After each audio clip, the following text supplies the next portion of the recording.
ગુજરાત 18 લાઈવમાં આપનું સ્વાગત છે। રાજકોટ જિલ્લાના ઉપલેટામાંથી 63 લાખ કરતા પણ વધારેની કિંમતની ખનીજ ચોરીનો મુદ્દામાલ ઝડપાયો। ઉપલેટા નવનિયુક્ત મામલતદાર એચ.એન. મહેતા દ્વારા 2 દિવસમાં લાઇવ સ્ટોન સાથે 4 ટ્રક રેતી ભરેલું એક ડમ્પર તથા મામલતદારની આવન જાવનની ગુપ્ત માહિતી પૂરી પાડતા એક સ્વિફ્ટ કાર અને મોટરસાયકલ પોલીસે ઝડપી પાડ્યા હતા।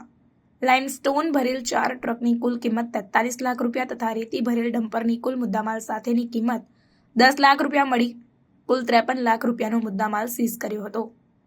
જ્યારે બીજા દિવસે ઉપલેટાના નીલાખા ગામે વહેલી સવારે 5:15 વાગે મામલતદાર દ્વારા રેડ કરતા વેણુ નદીમાંથી 4 ટન સાદી રેતી ભરેલ એક ટ્રેક્ટર તથા અન્ય ખાલી 4 ટ્રેક્ટર મળી આવ્યા હતા, જેમાં 4 ટન રેતીના 20,000 રૂપિયા તથા 5 ટ્રેક્ટરની કુલ કિંમત 20 લાખ રૂપિયા મળી કુલ 20,20,000નો મુદ્દામાલ કબજે કરી સીઝ કર્યો હતો।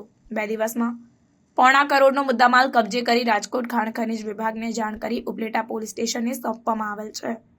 ઉપલેટા મામલતદારની કડક કાર્યવાહીથી ખનીજ ચોરી કરતા તત્વોમાં ભયનો માહોલ છવાઈ જવા પામ્યો।